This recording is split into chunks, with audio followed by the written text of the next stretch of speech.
But without any further delay, let me please introduce to you the 33rd Secretary of Agriculture for the United States of America, the Honorable Brooke Rollins. Thank you very much. Thank you.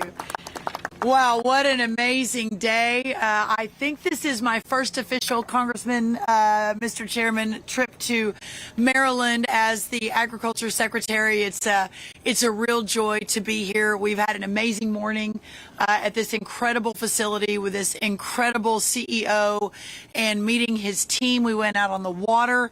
We saw it firsthand. We just got through the processing plant, actually held some fish and learned how to slice and dice and get them ready for processing. It was just it was really a really great day. So I want to thank the incredible team here and for hosting us this morning. Keith, thank you for the generous introduction. It's a real joy for me to be here on the beautiful eastern shore of Maryland. And thank you again, Chairman Harris, for hosting me in your incredible district, which you have represented so well for 15 years. And he has represented it so well that in the very first conversation we had, I don't know, Mr. Chairman, 6 months ago, he was telling me about the catfish and how we had to get something done about it, and how we at USDA had an opportunity to really elevate and work together with some of our great watermen and the companies represented here today, including Nick's. It is obviously so great to be outside of D.C. and in the countryside. This is the best part of my job. This week is National Farmers Market Week, and being out here reminds us what it takes to grow, to catch, to produce the food the American people put on the dinner table. Food does not come from supermarkets, but it comes from places like this. And out here, you may not know, but all week we've been celebrating Farmers Market Week on the National Mall. We have over 35 states represented, 50 different booths selling the products just like this produced here directly to the American people, to make the point that, again, food does not come from the supermarket. It is our incredible farmers and ranchers and producers and watermen who make it possible. And this is really at the heart of what we do at USDA. We are supporting our smaller producers and processors to ensure that local communities like this are strong and secure and resilient for generations to come. But none of this is possible without our tireless friend of agriculture, advocate-in-chief, my incredible boss, President Donald Trump. He truly is ushering in a new golden age for America, and it starts with saving our family farms and family businesses just like this. We've already unleashed the American economy. You all know about all of the trade deals. The One Big Beautiful Bill made the largest tax cut in American history, along with some amazing new agriculture-supported efforts, the Farm Bill, etc., that we have always been working to do. Most of that has already been done now in the One Big Beautiful Bill. And again, as we're removing many barriers across the world while we're getting the new trade deals, these markets are going to open up like never before. But all of this is obviously not possible with our farms being under threat. When America cannot feed itself or fuel itself or clothe itself through fiber, etc., then this is a major national security issue. And we talked this morning about America importing so much fish from other countries when in fact there's so much beautiful fish right here in the eastern shore of Maryland and across this great country that hopefully we're able to move to a place and have an announcement where we are relying much less on foreign food, etc. We all know about the work to make America healthier again, and what roles like this company and others play in that effort cannot be underscored. This week, we signed 6 more SNAP waivers as we're working to make America healthier again, to not spend taxpayer dollars on junk food and sodas, but instead on products like what is made right here. But that's why today's announcement, which I'm now going to move to, is so important. Representative Harris and I are working together to get a win for our rural communities who now have a new processing facility that will support good-paying jobs, a win for our fishermen who are ridding the Chesapeake of a destructive invasive species, and a win for our local communities who have another source of protein from the charitable and for the charitable feeding network. We all know invasive catfish pose a serious threat to the livelihoods of the fishermen here in Maryland, right here today, and all along this incredible bay. These fish are not just an annoyance. Their size allows them to outcompete native species and to disrupt the marine ecosystem. And that's why today we are announcing the USDA's Rural Development is making a $6 million available grant, funding available through our Meat and Poultry Processing Expansion Program to include seafood processors and for seafood processors to expand operations, transform the food supply chain, and create new and better markets for the processing of the invasive wild-caught catfish. Having said that, I was not expecting when I got a taste test for it to taste so good, but these are tasty invasive species, invasive catfish. So that too was a wonderful surprise today.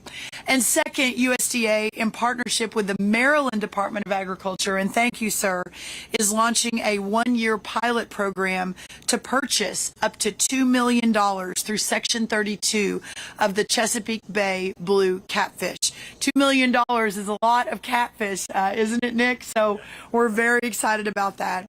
This dual effort will support regional processors, remove invasive catfish from the Chesapeake Bay, and provide nutritious protein to American families. The grants we are making available will help independent businesses like Tillman Island Seafood, which is where we are, and you'll get to hear from Nick in just a minute, build and modernize processing facilities and equipment, adopt new technologies, and train workers, among other activities that will result in an increased processing capacity of invasive wild-caught catfish. I'm also excited, in addition, to announce that to share these eligible projects may receive grants from $250,000 up to $1 million each. If you are a seafood processor and want to help solve this problem, please apply at grants.gov by October 6th, so a fairly quick turnaround. Again, what a joy it is for me to be here on the eastern shore of Maryland. I hope to come back and actually catch some of these invasive catfish, Nick. I did get to help process, which was great. But now, what a blessing it is to announce this alongside former Navy Reserve Commander, the representative from your 1st Congressional District, a real Maha, neither blue nor red, Republican nor Democrat effort, American patriot, and my dear friend, Dr. Andy Harris. Thank you, Madam Secretary. Thanks for coming to visit the beautiful 1st District of Maryland, which I think is the one that really has most agricultural industry really in the entire state. And as you drove down here, Madam Secretary, on the right and left-hand side of the roads, what you saw was soybean fields, you saw corn fields that feed our chickens here. So we were already a major source of a low-cost protein source for Americans. It's called chicken. We raise the food for them, we feed them, and then we market them to the rest of the country and the rest of the world. That's exactly what we hope to do with blue catfish. And as the Secretary said, this is a win-win, because it's not only a win for us that we can market it to the world, but it gets the blue catfish out of the water where they're competing with the other species that our watermen have to catch commercially. The bottom line is that we do want to make America healthy again, and blue catfish is a great source of nutrition. The other thing that that's important is that we open up the markets worldwide, that we hopefully replace some of the seafood that we have to import right now with things that we can raise right here in the United States. And that is a win-win. So, the President has made it pretty clear. He wants to make America great again by bringing a lot of the things, or a lot of the things that we used to buy overseas and make them here, grow them here, raise them here. And this is an example of it. And then the other thing he wants to do, he wants to make America healthy again. And again, this is a great protein source. We just saw how wonderfully it's processed here. We hope that we can duplicate what's done here in multiple places around the Bay with these newly announced grants, up to, again, $6 million total, $250,000 to $1 million grants, to make sure that these facilities are placed throughout the Bay in order to make it easy for our watermen to get into this industry. Again, Madam Secretary, thank you so much for coming. Thank you for being a good partner with the 1st District in this. That's what's really important, because, that people say that the rural areas of the country are forgotten. Well, Madam Secretary, you're helping them get remembered. So thank you very much. And I just want to introduce Nick Hargrave, whose facility we're at. Thank you. Well, hello everybody, and thank you very much for coming out. It's my honor to be able to host everyone here today. I was very excited to hear that everybody was going to come out here for the big announcement. The way we got started in this whole thing was to learn about the blue catfish and to see what it was doing to our native species. One of my big driving factors in getting into this was to help the people of my community and the fishermen that I grew up with. So by able to create a stable market and be able to have a place for these guys to sell their fish, we're able to create a whole nother industry of fishermen that hadn't really existed until something like this popped up. So it's a big mission of mine. I got into this thing to first try to help feed people with food insecurities. I was then got into this to help feed our soldiers. And now I'm able to get into multiple handfuls of different outlets. We ship fish as far west as San Francisco and as far as Hong Kong. So it's grown a lot since I started this. In about 2.5 years, we've cut close to about 5 million pounds in this facility. Without this money that Mr. Rollins has been able to allocate for us, we were paralyzed by how many we were actually able to produce, which was inhibiting fishermen to be able to get into this industry. So hopefully with this money, we can really automate a lot of our processes, which will help us be able to bring on more fishermen in times when there's a lot of fish. Because 5 million pounds might sound like a lot, but with an estimated almost 1 billion pounds swimming around in this Chesapeake Bay, it's going to take a much larger effort to be able to stop this fish from eating all the things that we love in this state. So I'm very much honored and I'm very much appreciative of everything everyone has done. The Maryland Department of Ag, Congressman Harris, he's listened to me. We've met about 6 or 7 times. I spoke to you almost about 2.5 years ago down in Berlin, and he really listened, and his staff did as well. And they really found an avenue to be able to help us. So I can't say enough nice things about them. I'm excited for what the future holds. Just pay attention because you're going to start seeing us a lot more often. So thank you very much. And I'm going to give the mic back to Secretary Rollins. Thank you. Well done, Nick. Well done. Okay. We'll take a couple questions, but before we do, I just want to say how inspiring meeting Nick Tillman has been.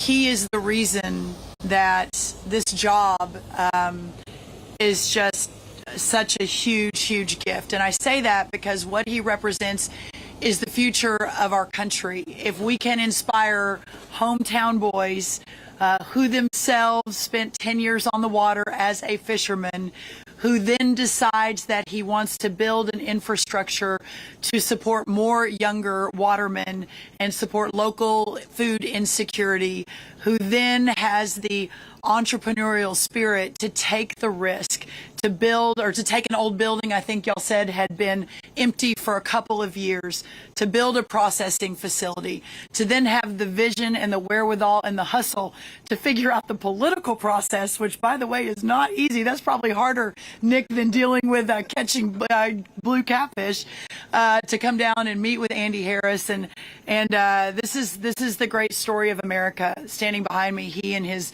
family and what he has built here and his partners. This is what we fight for every day. This is the American dream, and it's my honor to continue to defend it in whatever way I can. So just a quick note on Nick. Okay, any questions? And please announce who you are and who you're with.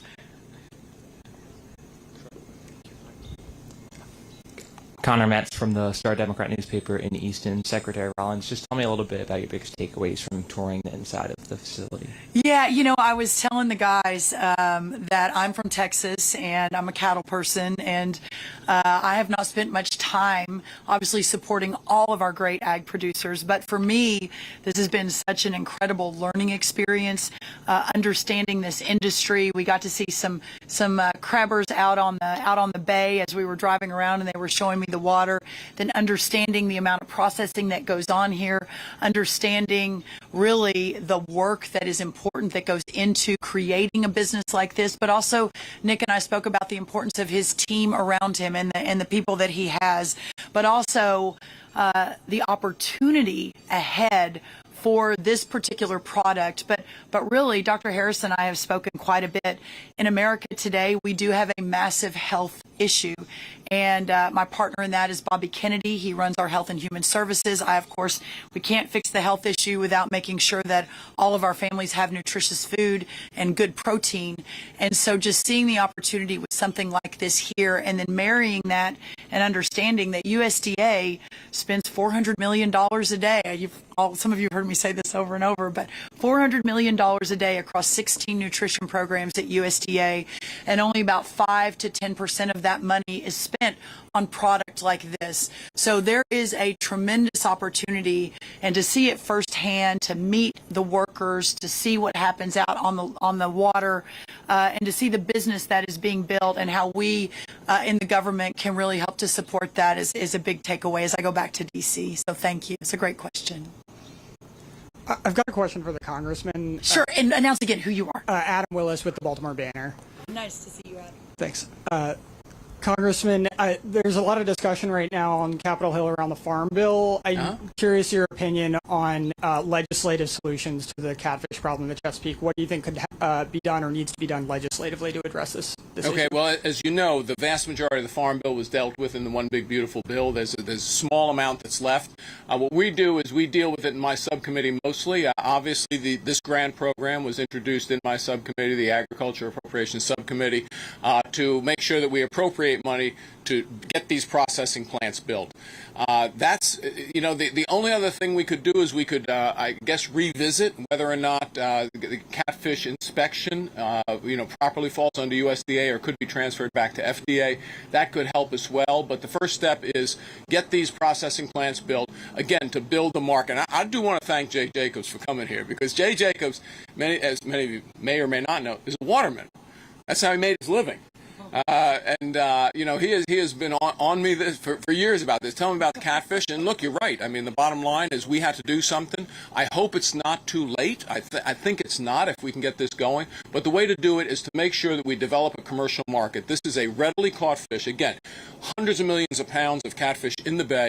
They can be caught. They can be processed. They can be sold here and around the world as a relatively inexpensive source of fish protein. So that's what we got to do. First step, let's get the processing plants built and automated. Any other questions? Hello. Hello. Hey, I'm Matthew Foldy with Washington Reporter. I have a question for both the Secretary and the Congressman.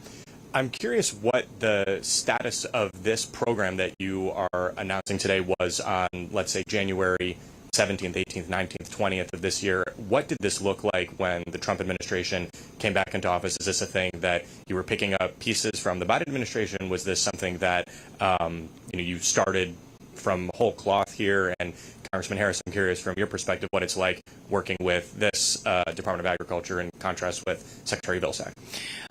I'll just do a larger context, and realizing we're in mixed company and I am not here to castigate or throw anyone specifically under the bus. But what I will say is this. President Trump tasked me with realigning the USDA around its sole and original purpose back in 1862 when President Lincoln founded the U.S. Department of Agriculture for the People's Department. And what we found when we walked into this U.S. Department of Agriculture was an organization that had basically trended away from putting farmers and ranchers and fishermen and watermen and producers first.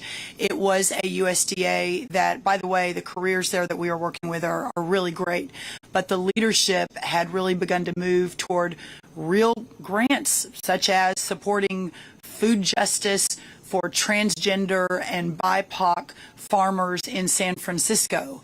and supporting research to the tune of hundreds of thousands of dollars and millions of dollars. We've canceled, I think, over $1 billion in grants at this point to programs like that. And again, I'm not here to have a big political discussion, but what I will say, not knowing how the last USDA managed this issue, what I will say is this is the new USDA, where we are hyper-focused on small farms, on healthy produce, on supporting efforts like this with every dollar that the taxpayers send to the federal government. And I'm really proud of this sort of work.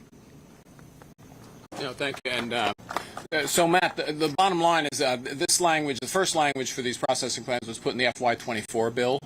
It carried over in the continuing resolution to FY25, and it was $3 million FY24 because of the way it was worded during the continuing resolution. It carried an extra $3 million, but it didn't get off the ground in the last administration. It's off the ground now. I will say the last administration did help, again, with programs that were in the agriculture appropriations bill that allowed extra monies for inspectors, but having inspectors, at odd hours, because look, the problem with wild caught catfish is it's wild caught. And it could be caught in the morning, it could be caught in the night, it could be caught on Saturday, it could be caught on Sunday. It's not caught during business hours, which is very different from how farm-raised catfish, how the business operates in farm-raised catfish. So it was kind of a stopgap measure. The real solution is building the processing plants, and we've got off the dime with this. Again, it's a relatively short time frame for people to apply for this grants, but I'll tell you, we will have no deficit of grants. I mean, there will be plenty of people applying for these processing grants because they know how much fish is in that water. They know that it can be profitable. They know that automated machines are available now to process the catfish that make it very, very efficient. Just like we are leaders in poultry production here, again, the Eastern Shore for a century, leaders in oyster production. We've been producing proteins on the Eastern Shore for a long time. Now it's chickens. It's going to be chicken and catfish soon. Yeah, I love it. And one other thing I think these grants also do, and Nick and I spoke about this too, the average age of the waterman and the farmer is about 58, 60 years old. It is a potential, as I mentioned, national security issue. If we don't open up the markets, increase the aperture of younger entrepreneurs, fishermen, watermen like Nick and people like him to get into this business, we will have no choice but then to rely on our food from foreign nations, many foreign adversarial nations. So this is, again, a really exciting day, I think, for the Eastern Shore, really exciting day for small businesses like Nick's and others, a really great day to think about and work on cleaning out this invasive species. But it's also much bigger than that. It is truly about the future of America and protecting America. So I'm proud to be a part of that. Any other questions? One more? Hey, Secretary. Thanks for doing this. Good to see you. Question for Nick, actually, and you, Secretary, on tariffs. So for Nick, I'm curious how your company is exposed or not exposed to the tariffs that are being put in place if you do business overseas, if you import equipment from other countries, and how that's impacting you. And for the Secretary, I'm curious how you're thinking about President Trump's, he makes deals in the case of European Union and South Korea, and you seem very supportive of that. And then in cases where he doesn't make deals, like Canada or China, at least not yet, you seem supportive of that too. So I'm just curious, what do you actually want to see from the president on tariffs? Thanks so much. So yeah, because we are a smaller company at this time, most of our fish stays right in the country domestically here now. We haven't really been impacted by any of the tariffs. We actually work with a manufacturer that used to make a lot of our recyclable fish boxes for coolers that we send out to states like California that are against styrofoam, and they're actually talking about now moving the plant to here inside the U.S. So they're hoping to try to combat it on that side, and hopefully they can get their act together quick enough that we don't feel it on our side. But as of right now, it's just been business as usual for us, and we're hoping that maybe it'll bring new business our way, because we are doing a lot of different specs that were done out in foreign countries with the swai, which is a form of catfish. And now people are reaching out to us to have us cut those specs for them because they're worried about the tariffs and how that's going to impact the price from those countries. So there's been a big awareness about American-made products, and I think that's really helped our industry a lot too. There's been a lot of light shined on the insecurities of products and the safety behind some of the places where a lot of our seafood was coming from. The shrimp industry was a big one that's going to be impacted by the tariffs, and I'm hoping they can get that industry up and going again, because I visited down there. I saw the impact of the foreign shrimp that it had on their communities, and I don't want to see it right here in our own community. We felt it a little bit with the crab meat that was coming in from Venezuela and Indonesia. It really hurt our crab industry around here, so I'm hoping that we see a positive effect from the tariffs. Well said. I was expecting a labor question. We're talking tariffs today, from my friend from Politico. Well, I think that I appreciate Nick's on-the-ground thoughts on this. When President Trump left office the first time, and I was in the West Wing with him, I was running his domestic policy agenda. We had a trade surplus with the world, and specific to agriculture products, it was a surplus. In the 4 years that we call the Great Pause between Trump 1 and Trump 2, we went from a Trump trade surplus to a $50 billion deficit just in agriculture and just with our ag products. And you think about $50 billion. I know we throw these numbers around a lot in Washington, and everyone gets a little bit numb to them. But for the business owners, $50 billion of ag product that used to be shipped overseas that would support our farmers' families, local communities, etc., that's no longer there. That's devastating. And in the meantime, we've lost, depending on how you count it, between about 150 to 200,000 family farms across this country in the last 4, 5, 6 years. There's no doubt that our agriculture industry, especially our row croppers, but some within the water industry as well, as Nick mentioned, have been going through some really difficult and very uncertain times. I believe sincerely, and not surprisingly, that this president's vision to realign the world economy around American goods, to instead of on average American ag products being charged 15% tariff when we ship them out, and when their products come in, we charge 5%. That was unsustainable, and there's no doubt now and understanding why so much of our ag industry has really suffered, because as those tariffs have happened, countries exporting out of the U.S., or taking our imports, I should say, have shifted to other countries. So this is a reshifting. I think that it's pretty remarkable what's happened so far, whether it's the UK, the EU, the Philippines, Vietnam, Namibia. I mean, it is one country after another that the deals have come through. I think we will soon see another big batch that will land very quickly. This is a game changer for our country. The president, to fully answer your question, the president, I've never seen a businessman who is more into every single detail. Well, maybe until I met Nick, because Nick, I wanted to work with some of the fish, and he said, well, instead of putting on the blue gloves, put on the black gloves. It'll match your outfit better. And I said, wow, that is so impressive. No wonder this is such a success.